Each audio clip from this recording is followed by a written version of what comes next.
Israel on Thursday launched airstrikes against Hamas in the Gaza Strip. The airstrikes came after Tel Aviv vowed retaliation for a barrage of cross-border rockets fired from Lebanon, which it blamed on Palestinian groups. Israel's military said 34 rockets were fired across the border and that 25 were shot down by its Iron Dome aerial defense system. Another 5 rockets struck Israeli territory and the rest of the strikes were being investigated. Tensions have soared between Israel and Palestinians during the Jewish Passover and the Muslim holy month of Ramadan.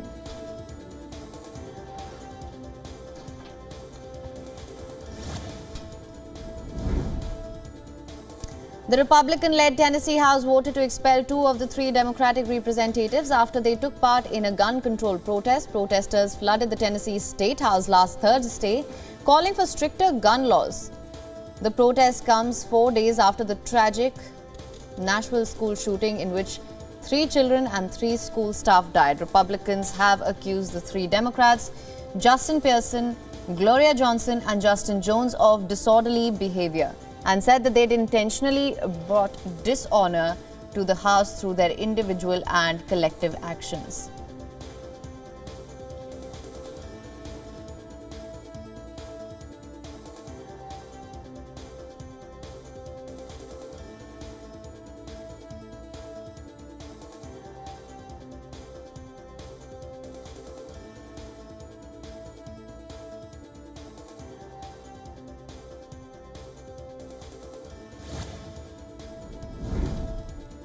US President Joe Biden's administration released a summary of after-action reports on the US withdrawal from Afghanistan on Thursday. The report has blamed the previous Trump administration, which had pledged the Taliban that the United States would leave Afghanistan by May 2021. Sharply criticizing the previous government, it said that Biden had inherited a chaotic, crippled operation in Afghanistan and that Biden was left with only 2 choices, that was either to withdraw forces or to continue fighting with Taliban.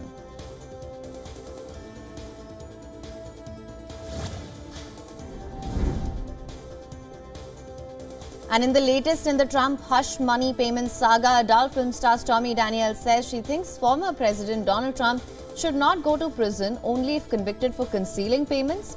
Speaking to an American broadcaster, Daniels said that she does not think that Trump's crimes against her were worthy of incarceration. However, she did say in a separate bit of the interview that the adult star would absolutely testify against Trump if this case goes on trial.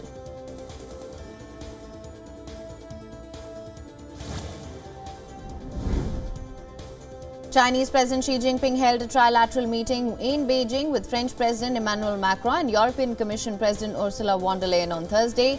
During the meeting, the leaders discussed a range of issues. In the closely watched talks, Macron urged Xi Jinping to use his influence with close ally Russia to help end the conflict in Ukraine, while EU chief said that she has expressed willingness to speak to Ukraine's President Volodymyr Zelensky. EU chief also stated that she did not see decoupling from China as a viable, desirable strategy.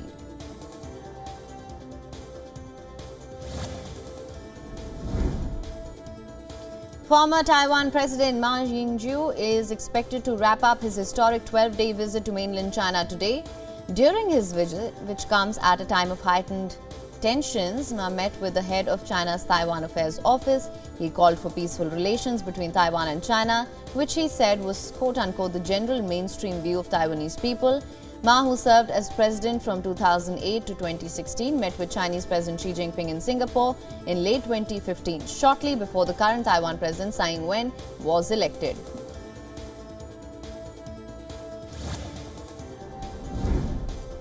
Russian President Vladimir Putin on Thursday discussed security and defense with his Belarusian counterpart Alexander Lukashenko. Lukashenko said that the talks were productive and an agreement had been reached on all issues that were discussed. In a warning, he said that if necessary, they will use all they have to protect their countries and people. He further said that he identifies that the West had not succeeded in placing economic pressure on Russia and had turned towards purposefully putting pressure in the military field.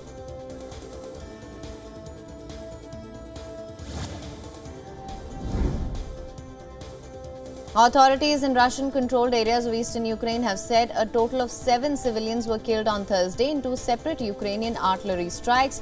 4 civilians died in Donetsk when shells hit a car park, and another 6 people were injured, according to Russian news agencies, while 3 people died in a blast at a bus stop in the region to the northeast of Donetsk.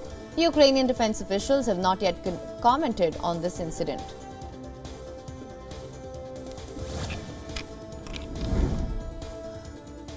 Russian Defense Minister Sergei Shoigu visited arms and armored vehicles factories in Russia's Nizhny Novgorod region. Shoigu inspected a facility that produces artillery and aviation ammunition for use in Russia's special military operations in Ukraine. The minister also reportedly visited a machine building plant. He inspected assembly lines and workshops for the production of armored personnel carriers and armored vehicles.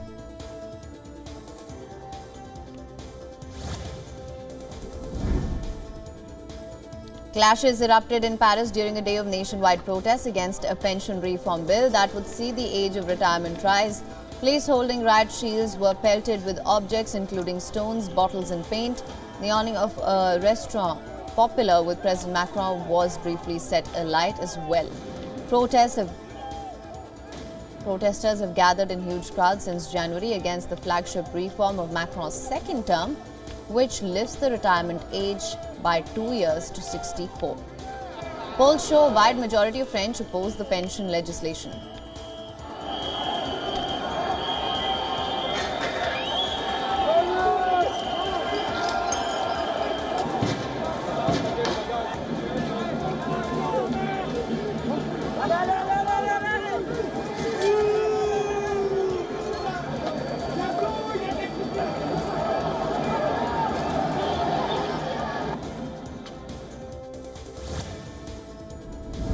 Chile has signed new laws and allocated $1.5 billion to fight crime. This amid the rising concerns of insecurity in the country. The move comes a day after a third police officer in less than a month was killed on duty. The 4 signed laws, according to the government, will help fight organized crime and drug trafficking. One law increases penalties of crimes against police. The law, however, has been criticized by human rights groups which say that it could increase police abuse and impunity.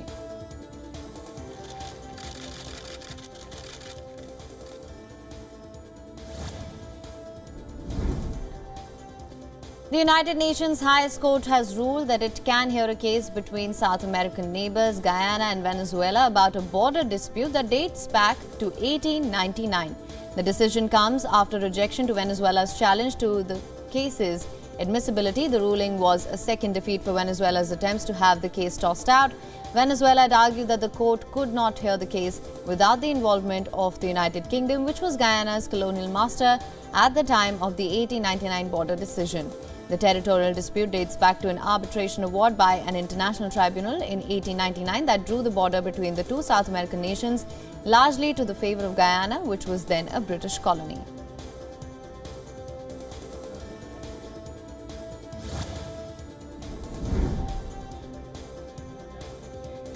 Hundreds of protesters took to the streets of Sudan's capital Khartoum on Thursday as talks with the country's military leaders to bring in a civilian government hit a roadblock. Security forces met the demonstrations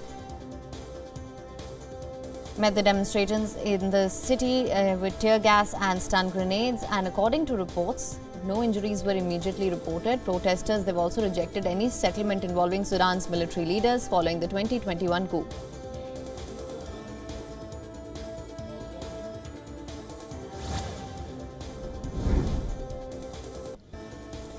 WHO chief expects the organization to lift the emergency status of COVID-19 sometime this year without giving a more specific time frame. The UN Health Agency continues to consider COVID-19 a public health emergency of international concern more than 3 years after its original assessment. Speaking at a news conference in Geneva, Tedros also said that all hypotheses on the origins of COVID-19 were still on the table and repeated a plea for China to share more information.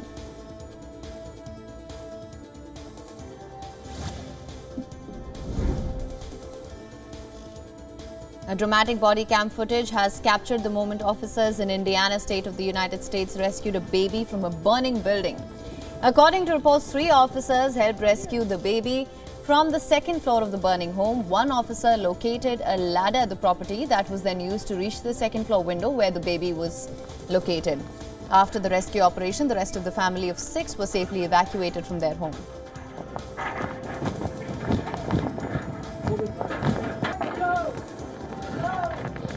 out. Just get out. Is that look good? Yep. Alright, go. Keep it up. Baby coming down. Got it? Yep.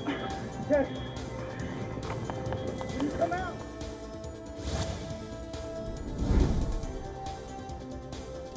It has been 25 years since the striking of the Good Friday Agreement. The landmark peace accord ended 3 decades of violence in Northern Ireland. The anniversary is being marked with celebration that peace has endured, but concern about entrenched divisions and political instability still persist.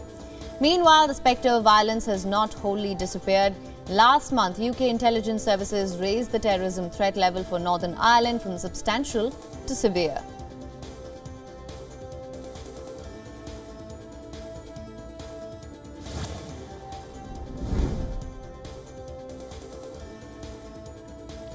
Pope Francis travelled to a juvenile jail on Rome's outskirts. Here, he washed and kissed the feet of 12 inmates in a gesture of commemorating Jesus' humility towards his apostles on the night before his death. It was the same place where shortly after his election in 2013, Francis began holding the traditional events at jails, homes for the elderly and with the homeless. Earlier, these events were held in Rome's cathedrals.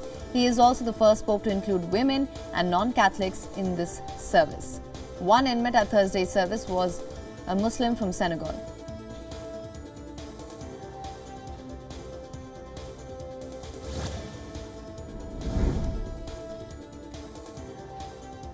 After southern Quebec region in Canada was lashed by fierce ice storm on Wednesday that brought down trees, damaged homes and vehicles, Canada's Prime Minister Justin Trudeau vowed to support storm-ravaged area. He was touring the area after the fierce ice storm struck the region and left over 1 million people without power. Trudeau acknowledged the very difficult moment for residents. He assured that Ottawa was ready to help local authorities in Montreal and Quebec recover.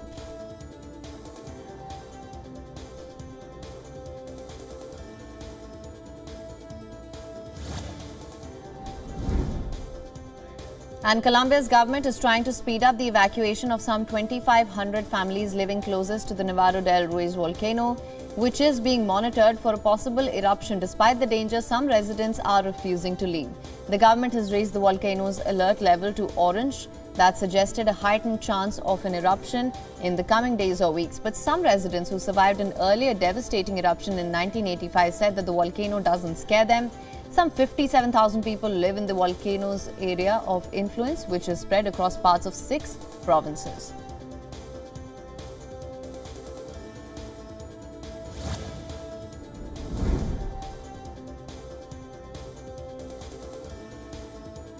Residents of Peru's northern regions were submerged in dangerous flood water after storms and subsequent floods destroyed houses, schools and crops. Footage captured by a witness showed a man covered in mud after surviving a mud flow. In some parts, residents tried to secure a 3-wheeler motorcycle carrying 12 passengers that had turned upside down in the muddy water torrent. Peru's National Hydrology and Meteorology Service said that the rainfall will continue throughout the Easter holidays.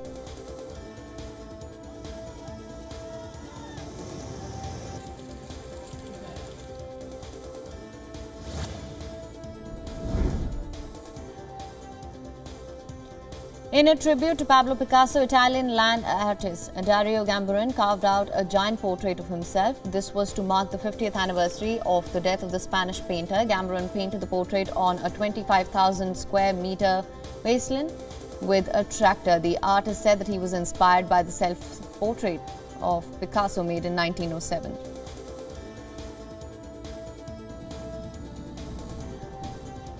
WION is now available in your country. Download the app now. Get all the news on the move.